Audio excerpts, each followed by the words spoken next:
Hi, ഞാൻ അൻഫാസ് അഹമ്മദ്. എല്ലാവർക്കും പുതിയൊരു ക്ലാസ്സിലേക്ക് സ്വാഗതം. ചോദ്യം പലത് ഉത്തരമൊന്ന്. അടുത്ത ക്ലാസ്സിലേക്ക് നമ്മൾ കിടക്കുകയാണ്. ഇന്ന് നമ്മൾ ഒരുപാട് ചോദ്യങ്ങൾ ഡിസ്കസ് ചെയ്യും. ഈ ഡിസ്കസ് ചെയ്യുന്ന ചോദ്യങ്ങൾക്കെല്ലാം ഉത്തരമായി വരുന്നത് ഒരൊറ്റ പേരാണ്, അക്ബർ ദ ഗ്രേറ്റ്.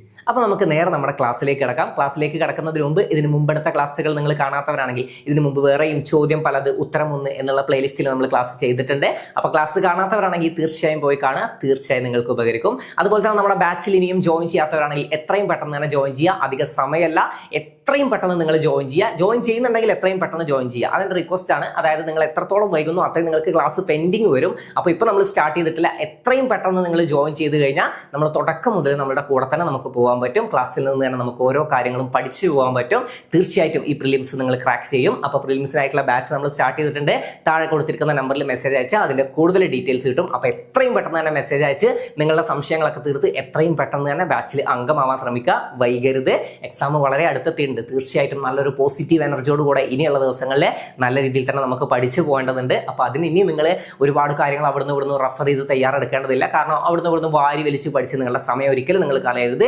ഏറ്റവും വേണ്ട കാര്യങ്ങൾ ഞാൻ നിങ്ങൾക്ക് എത്തിച്ചു തരും. ഞാൻ നിങ്ങളെ പഠിപ്പിച്ചു വിടും. ഓക്കെ, ക്ലാസ്സിൽ നിന്ന് തന്നെ ഓരോ കാര്യങ്ങളും, ഓരോ മൈന്യൂട്ട് കാര്യങ്ങളും ക്ലാസ്സിൽ നിന്ന് തന്നെ നമ്മൾ പഠിച്ചു പോകും. അപ്പോൾ പഠിക്കാനായിട്ട് പിന്നെ ഒരു സമയം കണ്ടെത്തേണ്ടി വരില്ല. പിന്നെ അതിൻ്റെയൊക്കെ നോട്ട്സും നിങ്ങൾക്ക് അവൈലബിൾ ആവും. പിന്നെ റിവിഷൻ എക്സാമുകൾ ഉണ്ടാവും. അങ്ങനെ ബാച്ചിന്റെ പല ഡീറ്റെയിൽസ് ഉണ്ട്. ബാച്ചിന്റെ ഡീറ്റെയിൽസിനായിട്ട് താഴെ കാണുന്ന നമ്പറിൽ എത്രയും പെട്ടെന്ന് തന്നെ മെസ്സേജ് അയക്കുക. വൈകരുത്. അപ്പോൾ അധികം ഒന്നും പറയാം, നമുക്ക് നേരെ നമ്മുടെ ക്ലാസ്സിലേക്ക് കിടക്കാം.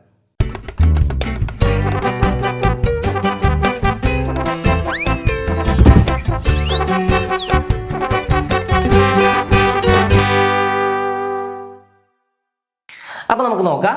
അക്ബർ ചക്രവർത്തി, അക്ബർ ദ ഗ്രേറ്റ്, ഏറ്റവും മഹാനായ മുഗൾ ചക്രവർത്തി അല്ലെ? ഏറ്റവും മഹാനായ മുഗൾ ചക്രവർത്തി. നീതിന്യായ പരിഷ്കാരം നടപ്പിലാക്കിയ ആദ്യ മുഗൾ ഭരണാധികാരി. എന്താണ്? നീതിന്യായ പരിഷ്കാരം നടപ്പിലാക്കിയ ആദ്യ മുഗൾ ഭരണാധികാരിയാണ് അക്ബർ ചക്രവർത്തി. നീതിന്യായ പരിഷ്കാരം നടപ്പിലാക്കിയ ആദ്യ മുഗൾ ഭരണാധികാരി. നീതിന്യായ പരിഷ്കാരം നടപ്പിലാക്കിയ ആദ്യ മുഗൾ ഭരണാധികാരി. ഏത് മുഗൾ ചക്രവർത്തിയുടെ ആത്മീയ ഗുരുവായിരുന്നു സലീം ചിശ്തി? ഇത് പഠിച്ചു വെക്കണേ. ആരുടെ ആത്മീയ ഗുരുവാണ്? ആരുടെ ഗുരുവാണ്? അക്ബർ ചക്രവർത്തിയുടെ ആത്മീയ ഗുരുവാണ് സലീം ചിശ്തി. പിന്നെ നീതിന്യായ പരിഷ്കാരം നടപ്പിലാക്കിയ ആദ്യ മുഗൾ ഭരണാധികാരിയാണ് അക്ബർ ചക്രവർത്തി. നീതിന്യായ പരിഷ്കാരം നടപ്പിലാക്കിയ ആദ്യ മുഗൾ ഭരണാധികാരിയാണ് അക്ബർ ചക്രവർത്തി. ഏത് മുഗൾ ചക്രവർത്തിയുടെ ആത്മീയ ഗുരുവായിരുന്നു സലീം ചിശ്തി? അല്ലെങ്കിൽ സലീം ചിശ്തി ഏത് മുഗൾ ഭരണാധികാരിയുടെ ആത്മീയ ഗുരുവാണെന്ന് ചോദിച്ചാൽ ആരുടെയാണ്? അക്ബർ ചക്രവർത്തിയുടെയാണ്. ഇനി ചോദ്യം തിരിഞ്ഞു വന്നാലോ? അക്ബർ ചക്രവർത്തിയുടെ ആത്മീയ ഗുരുവിന്റെ പേരെന്തെന്ന് ചോദിച്ചാൽ സലീം ചിശ്തിയാണ് കേട്ടോ. അത് പഠിച്ചു വെച്ചിട്ട് പോവാ. അടുത്തത്, നിരക്ഷരൻ എന്ന് കരുതപ്പെടുന്ന മുഗൾ ചക്രവർത്തി. നിരക്ഷരൻ എന്ന് കരുതപ്പെടുന്ന മുഗൾ ചക്രവർത്തിയാണ് അക്ബർ ചക്രവർത്തി. നിരക്ഷരൻ എന്ന് കരുതപ്പെടുന്ന മുഗൾ ചക്രവർത്തിയാണ് ആര്യ? അക്ബർ ചക്രവർത്തി. ഏത് മുഗൾ ചക്രവർത്തിയുടെ സദസ്സിലെ പണ്ഡിത ശ്രേഷ്ഠരായിരുന്നു നവരത്നങ്ങൾ? ആരുടെയാണ്? അക്ബർ ചക്രവർത്തിയുടെ കേട്ടോ. ആരുടെയാണ്? അക്ബർ ചക്രവർത്തിയുടേതാണ്. ഏത് മുഗൾ ചക്രവർത്തിയുടെ സദസ്സിലാണ് താൻസൻ ജീവിച്ചിരുന്നത്? താൻസൻ ജീവിച്ചിരുന്നത് ആരുടെയാണ്? അക്ബർ ചക്രവർത്തിയുടെ സദസ്സിലാണ് കേട്ടോ. അക്ബർ ചക്രവർത്തിയുടെ സദസ്സിലാണ്. അപ്പോൾ നിരക്ഷരൻ എന്ന് കരുതപ്പെടുന്ന മുഗൾ ഭരണാധികാരി ആരാണ്? അത് അക്ബർ ചക്രവർത്തിയാണ്. എന്താണ്? നിരക്ഷരൻ എന്ന് കരുതപ്പെടുന്ന മുഗൾ ഭരണാധികാരിയാണ് അക്ബർ ചക്രവർത്തി. ഏത് മുഗൾ ചക്രവർത്തിയുടെ സദസ്സിലെ പണ്ഡിത ശ്രേഷ്ഠരായിരുന്നു നവരത്നങ്ങൾ? ആരുടെയാണ്? അക്ബർ ചക്രവർത്തിയുടെ സദസ്സിലാണ് കേട്ടോ. അക്ബർ ചക്രവർത്തിയുടെ സദസ്സിലേതാണ് നവരത്നങ്ങൾ. ഏത് മുഗൾ ചക്രവർത്തിയുടെ സദസ്സിലാണ് താൻസൻ ജീവിച്ചിരുന്നത്? ആരുടെയാണ്? അക്ബർ ചക്രവർത്തിയുടെ സദസ്സിലാണ്. അടുത്തത്, ഏത് മുഗൾ ചക്രവർത്തിയുടെ കാലത്താണ് പോർച്ചുഗീസുകാർ ഇന്ത്യയിലേക്ക് പുകയില കൊണ്ടുവന്നത്? ഇമ്പോർട്ടന്റ് ആണ്. പോർച്ചുഗീസുകാർ ഇന്ത്യയിലേക്ക് പുകയില കൊണ്ടുവന്നത് ഏത് മുഗൾ ചക്രവർത്തിയുടെ കാലത്താണ്? ആരുടെയാണ്? അക്ബറിന്റെ കാലത്താണ്. അക്ബർ ചക്രവർത്തിയുടെ കാലത്താണ്. ഏത് മുഗൾ ചക്രവർത്തിയുടെ കാലത്താണ് പോർച്ചുഗീസുകാർ ഇന്ത്യയിലേക്ക് പുകയില കൊണ്ടുവന്നത്? അക്ബർ ചക്രവർത്തിയുടെ കാലത്താണ്. ആരുടെയാണ്? അക്ബർ ചക്രവർത്തിയുടെ കാലത്താണ്. സ്വന്തം ശവകുടീരം രൂപകൽപ്പന ചെയ്ത മുഗൾ ചക്രവർത്തി അല്ലെ? സ്വന്തം ശവകുടീരം രൂപകൽപ്പന ചെയ്ത മുഗൾ ചക്രവർത്തിയാണ് അക്ബർ ചക്രവർത്തി. എന്താണ്? സ്വന്തം ശവകുടീരം രൂപകൽപ്പന ചെയ്ത മുഗൾ ചക്രവർത്തിയാണ് അക്ബർ ചക്രവർത്തി. സ്വന്തം ശവകുടീരം രൂപകൽപ്പന ചെയ്ത മുഗൾ ചക്രവർത്തിയാണ് അക്ബർ ചക്രവർത്തി. ആരുടെ ധനമന്ത്രിയായിരുന്നു രാജ തോഡൽമർ? രാജാ തോടൽമാർ ആരുടെ ധനമന്ത്രിയായിരുന്നു? ആരുടെ? അക്ബർ ചക്രവർത്തിയുടേതാണ് കേട്ടോ. അക്ബർ ചക്രവർത്തിയുടേതാണ് രാജാ തോടൽമാർ. ആരുടെ ധനമന്ത്രിയായിരുന്നു രാജാ തോടൽമാർ? അക്ബർ ചക്രവർത്തിയുടെ. ഇത് പഠിച്ചു നോക്കണം. സ്വന്തം ശവകുടീരം രൂപകൽപ്പന ചെയ്ത മുഗൾ ഭരണാധികാരിയാണ് ആര്? അക്ബർ ചക്രവർത്തി. അതുപോലെ തന്നെ ഏത് മുഗൾ ചക്രവർത്തിയുടെ കാലത്താണ് പോർച്ചുഗീസുകാർ ഇന്ത്യയിലേക്ക് പുകയില കൊണ്ടുവന്നതെന്ന് ചോദിച്ചാൽ ആരുടെ കാലത്താണ്? അക്ബർ ചക്രവർത്തിയുടെ കാലത്താണ്. അക്ബർ ചക്രവർത്തിയുടെ കാലത്താണ്. ഓക്കെ, ഇതുവരെ ക്ലിയർ അല്ലേ? അടുത്തത് നോക്കാം. ഏത് മുഗൾ ചക്രവർത്തിയാണ് ഡെക്കാൻ കീഴടക്കുന്നതിൽ ആദ്യം ശ്രദ്ധ ചെലുത്തിയത്? ആരാണ്? അക്ബർ ചക്രവർത്തിയാണ് കേട്ടോ. അക്ബർ ചക്രവർത്തിയാണ് ഡെക്കാൻ കീഴടക്കുന്നതിൽ ആദ്യം ശ്രദ്ധ ചെലുത്തിയത്. മുഗൾ സാമ്രാജ്യത്തിന്റെ യഥാർത്ഥ സ്ഥാപകൻ എന്ന് വിശേഷിപ്പിക്കപ്പെടുന്നത്, അടുത്ത ഇമ്പോർട്ടന്റ് ആയിട്ടുള്ള പോയിന്റ് ആണ്. മുഗൾ സാമ്രാജ്യത്തിന്റെ യഥാർത്ഥ സ്ഥാപകൻ എന്ന് വിശേഷിപ്പിക്കപ്പെടുന്നത് ആരാണ്? അക്ബർ ചക്രവർത്തിയാണ്. മുഗൾ സാമ്രാജ്യത്തിന്റെ യഥാർത്ഥ സ്ഥാപകൻ എന്ന് വിശേഷിപ്പിക്കപ്പെടുന്നത് അക്ബർ ചക്രവർത്തിയാണ്. ഏത് മുഗൾ ചക്രവർത്തിയാണ് ചാക് വംശജരിൽ നിന്ന് 1586 കാശ്മീർ മുഗൾ സാമ്രാജ്യത്തോട് ചേർത്തത്? ആരാണ്? അക്ബർ ചക്രവർത്തിയാണ്. ഒരു വട്ടം കൂടെ പഠിക്കാം. ഏത് മുഗൾ ചക്രവർത്തിയാണ് ചാക് വംശജരിൽ നിന്ന് 1500 ഈ വർഷം കൂടെ ഒന്ന് അറിയണേ 1586 കാശ്മീർ മുഗൾ സാമ്രാജ്യത്തോട് ചേർത്തത് ആരാണ്? അക്ബർ ചക്രവർത്തിയാണ്. പിന്നെ മുഗൾ സാമ്രാജ്യത്തിന്റെ യഥാർത്ഥ സ്ഥാപകൻ എന്ന് വിശേഷിപ്പിക്കപ്പെടുന്നത് ആരാണ്? അക്ബർ ചക്രവർത്തിയാണ്. ഓക്കെ, ഏത് മുഗൾ ചക്രവർത്തിയാണ് ഡെക്കാൻ കീഴടക്കുന്നതിൽ ആദ്യം ശ്രദ്ധ ചെലുത്തിയത്? ആരാണ്? അക്ബർ ചക്രവർത്തിയാണ് അല്ലെ. അക്ബർ ചക്രവർത്തിയാണ്. അടുത്തത്, രണ്ടാം പാനിപ്പത്ത് യുദ്ധ സമയത്ത്, അതായത് 1556 മുഗൾ ഭരണാധികാരി ആരായിരുന്നു എന്ന് ചോദിച്ചാറാണ്? രണ്ടാം പാനിപ്പത്ത് യുദ്ധ സമയത്തെ മുഗൾ ഭരണാധികാരി ആരാണ്? അത് അക്ബർ ചക്രവർത്തിയാണ്. രണ്ടാം പാനിപ്പത്ത് യുദ്ധ സമയത്തെ മുഗൾ ഭരണാധികാരിയാണ് അക്ബർ ചക്രവർത്തി. ദീനി ഇലാഹി, അതായത് തൗഹീദ് ഇലാഹി എന്ന മതം സ്ഥാപിച്ചത്, ദീനി ഇലാഹി എന്ന മതം സ്ഥാപിച്ചത് ആരാണ്? അക്ബർ ചക്രവർത്തിയാണ്. ദീനി ഇലാഹി എന്ന മതം സ്ഥാപിച്ചത് ആരാന്ന് ചോദിച്ചത് ആരാണ്? അക്ബർ ചക്രവർത്തിയാണ്. ആരുടെ റീജന്റ് ആയിരുന്നു ബൈറാം ഖാൻ? ആരുടെ റീജന്റ് ആയിരുന്നു? അക്ബർ ചക്രവർത്തിയുടെ റീജന്റ് ആയിരുന്നു കേട്ടോ ബൈറാം ഖാൻ. അക്ബർ ചക്രവർത്തിയുടെ റീജന്റ് ആയിരുന്നു. 1564 ജസിയ നിർത്തലാക്കിയത് ആരാണ്? അക്ബർ ചക്രവർത്തിയാണ് കേട്ടോ. 1564 ജസിയ നിർത്തലാക്കിയത്. പിന്നെ രണ്ടാം പാനിപ്പത്ത് യുദ്ധ സമയത്തെ മുഗൾ ഭരണാധികാരി ആരായിരുന്നു ചോദ്യം വരും. ആരാണ്? അക്ബർ ചക്രവർത്തിയാണ് കേട്ടോ. അക്ബർ ചക്രവർത്തി. പിന്നെ ദീൻ ഇലാഹി എന്ന മതം സ്ഥാപിച്ചത് ആരാന്ന് ചോദിച്ചാലും ആരാണ്? അക്ബർ ചക്രവർത്തിയാണ്. ഓക്കെ, ഇനി തീർത്ഥാടക നികുതി നിർത്തലാക്കിയ മുഗൾ ചക്രവർത്തി. തീർത്ഥാടന നികുതി നിർത്തലാക്കിയ മുഗൾ ചക്രവർത്തി ആരാണ്? അക്ബർ ചക്രവർത്തിയാണ്. എന്താണ്? തീർത്ഥാടന നികുതി നിർത്തലാക്കിയ മുഗൾ ചക്രവർത്തിയാണ് അക്ബർ ചക്രവർത്തി. ഓക്കെ, അക്ബർ ചക്രവർത്തി. തീർത്ഥാടന നികുതി നിർത്തലാക്കിയ മുഗൾ ചക്രവർത്തിയാണ് അക്ബർ ചക്രവർത്തി. സിക്കന്ദ്രയിൽ അന്ത്യനിദ്ര കൊള്ളുന്ന മുഗൾ ചക്രവർത്തി എവിടെയാണ്? സിക്കന്ദ്രയിൽ അന്ത്യനിദ്ര കൊള്ളുന്ന മുഗൾ ചക്രവർത്തിയാണ് അക്ബർ ചക്രവർത്തി. സിക്കന്ദ്രയിൽ അന്ത്യനിദ്ര കൊള്ളുന്ന മുഗൾ ചക്രവർത്തി ആരാണ്? അക്ബർ ചക്രവർത്തിയാണ്. അക്ബർ ചക്രവർത്തിയാണ് സിക്കന്ദ്രയിൽ അന്ത്യനിദ്ര കൊള്ളുന്ന മുഗൾ ചക്രവർത്തി. മൻസബ്ദാരി സമ്പ്രദായം ഇമ്പോർട്ടന്റ് ആണ്. മൻസബ്ദാരി സമ്പ്രദായം, മൻസബ്ദാരി സിസ്റ്റം കേട്ടിട്ടുണ്ടാവുമല്ലോ, നമുക്ക് മുമ്പ് SCRT കണ്ടതായിരുന്നു അല്ലെ? മൻസബ്ദാരി സിസ്റ്റം.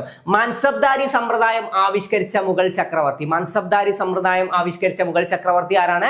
അക്ബർ ചക്രവർത്തിയാണ്. മൻസബ്ദാരി സമ്പ്രദായം ആവിഷ്കരിച്ച മുഗൾ ചക്രവർത്തി ആരാണ്?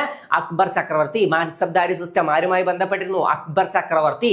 മൻസബ്ദാരി സമ്പ്രദായം ആവിഷ്കരിച്ച മുഗൾ ചക്രവർത്തിയാണ് അക്ബർ ചക്രവർത്തി. അക്ബർ ചക്രവർത്തി. ഓക്കെ, മുഗൾ ചക്രവർത്തിമാരിൽ ആദ്യമായി വൻതോതിൽ മന്ദിര നിർമ്മാണം നടത്തിയത് അല്ലെ? മുഗൾ ചക്രവർത്തിമാരിൽ ആദ്യമായി വൻതോതിൽ മന്ദിര നിർമ്മാണം നടത്തിയത് ആരാന്ന് ചോദിച്ചത് ആരാണ്? അക്ബർ ചക്രവർത്തിയാണ്. അക്ബർ ചക്രവർത്തിയാണ്. ഫത്തേപൂർ സിക്രിയിൽ ബുലന്ദ് ദർവാസ, ജോധാബായിയുടെ കൊട്ടാരം, അതുപോലെ തന്നെ പഞ്ച്മഹൽ എന്നിവ നിർമ്മിച്ചത് ആരാന്ന് ചോദിച്ചാലും ആരാണ്? അക്ബർ ചക്രവർത്തിയാണ്.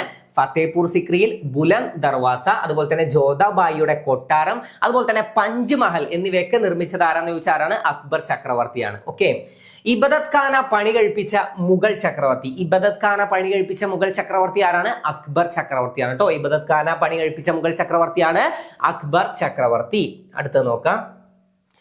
ഏത് മുഗൾ ചക്രവർത്തിയുടെ കാലത്താണ് ഹിന്ദുസ്ഥാനി സാഹിത്യത്തിന്റെ അഗസ്ത്യൻ കാലഘട്ടം എന്നറിയപ്പെടുന്നത്? ആരാണ്? അക്ബർ ചക്രവർത്തിയുടെ. ഞാൻ ഇമ്പോർട്ടന്റ് ആയിട്ട് പിന്നെയും പറഞ്ഞുതരാം. അല്ലാത്ത ജസ്റ്റ് ഒന്ന് വായിച്ച് നിങ്ങളൊന്ന് മനസ്സിലാക്കി പോവുക. ഇത് അക്ബർ ചക്രവർത്തിയുമായി ബന്ധപ്പെട്ടതാണെന്ന് ജസ്റ്റ് മനസ്സിലാക്കി പോയാൽ ഇമ്പോർട്ടന്റ് ആയത് മാത്രം ഞാൻ പിന്നെയും പറ്റുന്നത്രയും പറഞ്ഞു തരാൻ ശ്രമിക്കാം. ഓക്കെ, അപ്പൊ ഏത് മുഗൾ ചക്രവർത്തിയുടെ കാലത്താണ് ഹിന്ദുസ്ഥാനി സാഹിത്യത്തിന്റെ അഗസ്ത്യൻ കാലഘട്ടം എന്നറിയപ്പെടുന്നത്? ആരുടെയാണ്? അക്ബർ ചക്രവർത്തിയുടെ. ഇത് പഠിച്ചു വെക്കണേ, ഒരു വട്ടം കൂടെ നോക്കാം.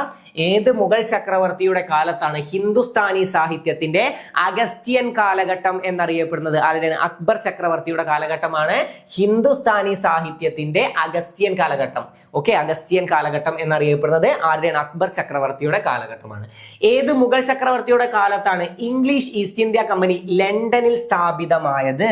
എപ്പോഴാണ്? ഏത് മുഗൾ ചക്രവർത്തിയുടെ? അക്ബർ ചക്രവർത്തിയുടെ. ഇതും ഇമ്പോർട്ടന്റ് ആണ്. ഏത് മുഗൾ ചക്രവർത്തിയുടെ കാലത്താണ് ഇംഗ്ലീഷ് ഈസ്റ്റ് ഇന്ത്യ കമ്പനി ലണ്ടനിൽ സ്ഥാപിതമായത്? അക്ബർ ചക്രവർത്തിയുടെ കാലത്താണ് കേട്ടോ. അക്ബർ ചക്രവർത്തിയുടെ കാലത്താണ്. പോർച്ചുഗീസുകാർ ഇന്ത്യയിലേക്ക് പുകയില കൊണ്ടുവന്നത് ഏത് മുഗൾ ഭരണാധികാരിയുടെ കാലത്താണെന്നും ചോദ്യം വരും. ആരുടെയാണ്? അക്ബർ ചക്രവർത്തിയുടെ കാലത്താണ്. ഇത് രണ്ടും ക്ലിയർ അല്ലേ? അടുത്തത് നോക്കാം. അലഹബാദ് നഗരത്തിന് ആ പേര് നൽകിയത്, അലഹബാദ് നഗരത്തിന് ആ പേര് നൽകിയത് ആരാന്ന് ചോദിച്ചാൽ ആരാണ്? അക്ബർ ചക്രവർത്തിയാണ് കേട്ടോ. അലഹബാദ് നഗരത്തിന് ആ പേര് നൽകിയത് അക്ബർ ചക്രവർത്തിയാണ്. ഒരേ സമയം പോപ്പും രാജാവുമായ മുഗൾ ചക്രവർത്തി എന്ന് വിശേഷിപ്പിക്കപ്പെട്ടത് എന്താണ്? ഒരേ സമയം പോപ്പും അതുപോലെ തന്നെ രാജാവുമായ മുഗൾ ചക്രവർത്തി എന്ന് വിശേഷിപ്പിക്കപ്പെട്ടത് ആരാണ്? അത് അക്ബർ ചക്രവർത്തിയാണ്. ഒരേ സമയം പോപ്പും രാജാവുമായ മുഗൾ ചക്രവർത്തി എന്ന് വിശേഷിപ്പിക്കപ്പെട്ടത് ആരാണ്? അക്ബർ ചക്രവർത്തിയാണ്. ഔറംഗസീബിന്റേതിന് സമാനമായ ഭരണ ദൈർഘ്യമുള്ള മുഗൾ ചക്രവർത്തി. ജസ്റ്റ് ഒന്ന് മനസ്സിലാക്കി വെക്കുക. ഔറംഗസീബിന്റേതിന് സമാനമായ ഭരണ ദൈർഘ്യമുള്ള മുഗൾ ചക്രവർത്തിയാണ് അക്ബർ ചക്രവർത്തി. ഇത് പഠിച്ചു വെച്ചോ. ഒരേ സമയം പോപ്പും രാജാവുമായ മുഗൾ ഭരണാധികാരി എന്ന് വിശേഷിപ്പിക്കപ്പെടുന്നത് ആരാണ്? അത് അക്ബർ ചക്രവർത്തിയാണ്. അലഹബാദ് നഗരത്തിന് ആ പേര് നൽകിയത് ആരെന്ന് ചോദിച്ചാലും ആരാണ്? അക്ബർ ചക്രവർത്തിയാണ്. ബ്രിട്ടനിലെ 1-ാം എലിസബത്ത് രാജ്ഞിയുടെ സമകാലികനായ മുഗൾ ചക്രവർത്തി ആരാണ്? അത് അക്ബർ ചക്രവർത്തിയാണ് കേട്ടോ. ബ്രിട്ടനിലെ 1-ാം എലിസബത്ത് രാജ്ഞിയുടെ സമകാലികനായ മുഗൾ ചക്രവർത്തിയാണ് അക്ബർ ചക്രവർത്തി. ഷേക്സ്പിയർ ജനിക്കുമ്പോൾ മുഗൾ ചക്രവർത്തി ആരായിരുന്നു? ഇത് ചോദ്യം വരെ മേ ബി സ്റ്റേറ്റ്മെന്റ് ആയിട്ടൊക്കെ വരും. ഷേക്സ്പിയർ ജനിക്കുമ്പോൾ മുഗൾ ചക്രവർത്തി ആരായിരുന്നു എന്ന് ചോദിച്ചാൽ ആരാണ്? അത് അക്ബർ ചക്രവർത്തിയാണ്. ജസ്റ്റ് ഒന്ന് അറിഞ്ഞു വെച്ചാൽ മതി. വസീറിന്റെ സാമ്പത്തിക അധികാരങ്ങൾ എടുത്തു മാറ്റിയ മുഗൾ ചക്രവർത്തി. ഇതും ജസ്റ്റ് ഒന്ന് മനസ്സിലാക്കിയാൽ മതി. വസീറിന്റെ സാമ്പത്തിക അധികാരങ്ങൾ എടുത്തു മാറ്റിയത് ആരാണ്? അത് അക്ബർ ചക്രവർത്തിയാണ്. ഓക്കെ, അടുത്തത് നോക്കാം. കലനൗരിൽ കിരീടധാരണം നടത്തിയ മുഗൾ ഭരണാധികാരി. കലനൗരിൽ കിരീടധാരണം നടത്തിയ മുഗൾ ഭരണാധികാരിയാണ് അക്ബർ ചക്രവർത്തി. പിന്നെ മാൾവയിലെ രാജാവായ ബാസ് ബഹദൂറിനെ കീഴടക്കിയ മുഗൾ ചക്രവർത്തി. ഇത് രണ്ടും ജസ്റ്റ് ഒന്ന് മനസ്സിലാക്കി പോവാ. മാൾവയിലെ രാജാവായ ബാസ് ബഹദൂറിനെ കീഴടക്കിയ മുഗൾ ചക്രവർത്തിയാണ് അക്ബർ ചക്രവർത്തി. 1580 ഏത് മുഗൾ ചക്രവർത്തിയാണ് സാമ്രാജ്യത്തെ 12 സുബകൾ ആയി തിരിച്ചത്? 12 സുബകളായി തിരിച്ചത് ആരാണ്? അത് അക്ബർ ചക്രവർത്തിയാണ് കേട്ടോ. അക്ബർ ചക്രവർത്തിയാണ്. ദിവാന് റവന്യൂ അധികാരങ്ങൾ നൽകിയ മുഗൾ ചക്രവർത്തി. ദിവാന് റവന്യൂ അധികാരങ്ങൾ നൽകിയ മുഗൾ ചക്രവർത്തിയാണ് അക്ബർ ചക്രവർത്തി. ഓക്കെ, ദിവാന് റവന്യൂ അധികാരം നൽകിയ മുഗൾ ചക്രവർത്തി ആരാണ്? അക്ബർ ചക്രവർത്തിയാണ്. ഏത് മുഗൾ ചക്രവർത്തിയുടെ ജീവചരിത്രകാരനാണ് അബുൽ ഫസൽ? അബുൽ ഫസൽ ആരുടെ ജീവചരിത്രകാരനാണ്? ആരുടെയാണ്? അക്ബർ ചക്രവർത്തിയുടെയാണ്. അക്ബർ ചക്രവർത്തിയുടെ. ഓക്കെ, വിധവ പുനർവിവാഹത്തെ നിയമം കൊണ്ട് അംഗീകരിച്ച മുഗൾ ചക്രവർത്തി. ശ്രദ്ധിച്ചു പഠിക്കണേ. വിധവ പുനർവിവാഹത്തെ നിയമം കൊണ്ട് അംഗീകരിച്ച മുഗൾ ചക്രവർത്തിയാണ് അക്ബർ ചക്രവർത്തി. പിന്നെ ഏത് മുഗൾ ചക്രവർത്തിയുടെ ജീവചരിത്രകാരനാണ് അബുൽ ഫസൽ? ആരുടെയാണ്? അക്ബർ ചക്രവർത്തിയുടേതാണ്. അക്ബർ ചക്രവർത്തിയുടെ. വിധവ സ്വമേധയാ ആഗ്രഹിക്കാത്ത പക്ഷം സതി അനുഷ്ഠാനം നടത്തുന്നത് വിലക്കിയ മുഗൾ ചക്രവർത്തി. എന്താണ്? വിധവ സ്വമേധയാ ആഗ്രഹിക്കാത്ത പക്ഷം സതി അനുഷ്ഠാനം നടത്തുന്നത് വിലക്കിയ മുഗൾ ഭരണാധികാരിയാണ് അക്ബർ ചക്രവർത്തി. സബ്ദി എന്ന ഭൂനികുതി സമ്പ്രദായം നടപ്പാക്കിയ മുഗൾ ചക്രവർത്തിയാണ് അക്ബർ ചക്രവർത്തി. 1583 ഇലാഹി കലണ്ടർ ആരംഭിച്ച മുഗൾ ചക്രവർത്തി. ഇലാഹി കലണ്ടർ ആരംഭിച്ചത് ആരാണ്? ദീൻ ഇലാഹി എന്ന് പഠിച്ചില്ല, അത് വെച്ച് കണക്ട് ചെയ്താൽ ദീൻ ഇലാഹി അല്ലെ ആരുമായി ബന്ധപ്പെട്ടതാണ്? അക്ബർ ചക്രവർത്തിയുമായി ബന്ധപ്പെട്ടതാണ്. അതുപോലെ തന്നെ ഇലാഹി കലണ്ടർ ആരുമായി ബന്ധപ്പെട്ടതാണ്? അക്ബർ ചക്രവർത്തിയുമായി ബന്ധപ്പെട്ടതാണ്. സബ്ദി എന്ന ഭൂനികുതി സമ്പ്രദായം നടപ്പിലാക്കിയ മുഗൾ ഭരണാധികാരിയാണ് അക്ബർ ചക്രവർത്തി. ഇത് ശ്രദ്ധിക്കണം. വിധവ സ്വമേധയാ ആഗ്രഹിക്കാത്ത പക്ഷം സതി അനുഷ്ഠാനം നടത്തുന്നത് വിലക്കിയ മുഗൾ ഭരണാധികാരിയാണ് അക്ബർ ചക്രവർത്തി. അടുത്ത നോക്കാം. 1579 അപ്രമാദിത്വ പ്രഖ്യാപനം നടത്തിയ മുഗൾ ചക്രവർത്തി. അപ്രമാദിത്വ പ്രഖ്യാപനം നടത്തിയതാരാണ്? 1579 ആരാണ് നടത്തിയത്? അക്ബർ ചക്രവർത്തിയാണ് കേട്ടോ. ആരാണ്? അക്ബർ ചക്രവർത്തിയാണ്. ഏറ്റവും ദൈർഘ്യമുള്ള ഭരണകാലം ഏത് മുഗൾ ചക്രവർത്തിക്കാണുള്ളത് എന്ന് ചോദ്യം വന്നാലും ആരാണ്? അക്ബർ ചക്രവർത്തിയാണ്. ഏറ്റവും ദൈർഘ്യമുള്ള ഭരണകാലം അക്ബർ ചക്രവർത്തിക്കാണ് ഉള്ളത്. ആരുടെ വിശ്വസ്ത സുഹൃത്തും സദസ്യനുമായിരുന്നു ബീർബൽ? ഇത് നമുക്കറിയാം അല്ലെ, ബീർബൽ കഥകൾ എന്നൊക്കെ നമ്മൾ കേട്ടിട്ടുണ്ടാവും. ആരുടെ വിശ്വസ്ത സുഹൃത്തും സദസ്യനുമായിരുന്നു ബീർബൽ? അക്ബർ ചക്രവർത്തിയുടേതാണ്. അക്ബർ ചക്രവർത്തിയുടെ സദസ്യനായിരുന്നു ബീർബൽ. അദ്ദേഹത്തിന്റെ സുഹൃത്ത് കൂടെയായിരുന്നു ബീർബൽ. ഇലാഹി കലണ്ടർ നടപ്പാക്കിയ മുഗൾ ചക്രവർത്തി നമ്മൾ പഠിച്ചു അല്ലേ? ഇലാഹി കലണ്ടർ ആരുമായി ബന്ധപ്പെട്ടതാണ്? അത് അക്ബർ ചക്രവർത്തിയുമായി ബന്ധപ്പെട്ടതാണ്. പുരാതന ഇന്ത്യയിലെ അശോകനുമായി ചരിത്രകാരന്മാർ താരതമ്യം ചെയ്യുന്ന മുഗൾ ചക്രവർത്തി. പുരാതന ഇന്ത്യയിലെ അശോകൻ അല്ലെ, അശോകനുമായി താരതമ്യം ചെയ്യുന്നത് ആരെയാണ്? അക്ബർ ചക്രവർത്തിയാണ് അല്ലെ. അക്ബർ ചക്രവർത്തിയാണ് അശോകനുമായി താരതമ്യം ചെയ്യുന്നത്. പുരാതന ഇന്ത്യയിലെ അശോകനുമായി താരതമ്യം ചെയ്യുന്നത് അക്ബർ ചക്രവർത്തിയാണ്. ഏത് മുഗൾ ചക്രവർത്തിയുടെ കാലത്തെ സംഭവങ്ങളാണ് സർദാർ KM പണിക്കരുടെ കല്യാണമൽ എന്ന നോവലിലെ പ്രമേയം? ഇതൊരു പക്ഷേ നമുക്ക് ചോദ്യം വരാൻ ചാൻസ്. നമുക്ക് സർദാർ KM പണിക്കരൊക്കെ ഒരുപാട് റിപ്പീറ്റ് ചെയ്യുന്ന ഒരു ഭാഗമാണ് അല്ലെ, സർദാർ KM പണിക്കർ. അപ്പൊ പഠിച്ചു വെച്ചോ. നമ്മുടെ പഴശ്ശിരാജയെ കേരള സിംഹം എന്ന് വിശേഷിപ്പിച്ചതും മന്നത്ത് പത്മനാഭനെ കേരള മദൻ മോഹൻ മാളവ്യ എന്ന് വിശേഷിപ്പിച്ചതും അതുപോലെ തന്നെ വാസ്കോഡഗാമയുടെ ആഗമനത്തെ ഏഷ്യ ചരിത്രത്തിലെ വാസ്കോഡഗാമ യുഗത്തിന്റെ തുടക്കം എന്ന് വിശേഷിപ്പിച്ചതൊക്കെ ആരാണ്? സർദാർ KM പണിക്കരാണ്. കേരള സിംഹം എന്ന ചരിത്ര നോവൽ രചിച്ചത് ആരാന്ന് ചോദിച്ചാലും സർദാർ KM പണിക്കരാണ്. ഓക്കെ, അപ്പൊ ഏത് മുഗൾ ചക്രവർത്തിയുടെ കാലത്തെ സംഭവങ്ങളാണ് സർദാർ KM പണിക്കരുടെ കല്യാണമൽ എന്ന നോവലിലെ പ്രമേയം? ഏതാണ്? അത് അക്ബർ ചക്രവർത്തിയുടേതാണ് കേട്ടോ. പിന്നെ ജഹാംഗീർ ചക്രവർത്തിയുടെ പിതാവ് ആര്? ജഹാംഗീർ ചക്രവർത്തിയുടെ പിതാവാണ് അക്ബർ ചക്രവർത്തി. ഭരണകൂടത്തിന്റെ ആഭിമുഖ്യത്തിൽ ഹജ്ജ് യാത്ര ആവിഷ്കരിച്ച മുഗൾ ചക്രവർത്തി എന്താണ്? ഭരണകൂടത്തിന്റെ ആഭിമുഖ്യത്തിൽ ഹജ്ജ് യാത്ര ആവിഷ്കരിച്ച മുഗൾ ചക്രവർത്തിയാണ് ആര്? അക്ബർ ചക്രവർത്തി. ജഹാംഗീർ ചക്രവർത്തിയുടെ പിതാവാണ് അക്ബർ ചക്രവർത്തി. അതും പഠിച്ചു വെക്കണേ. പിന്നെ അമൃത്സർ നഗരം സ്ഥാപിക്കുന്നതിന് സിഖുകാർക്ക് സ്ഥലം കൊടുത്ത മുഗൾ ചക്രവർത്തി എന്താണ്?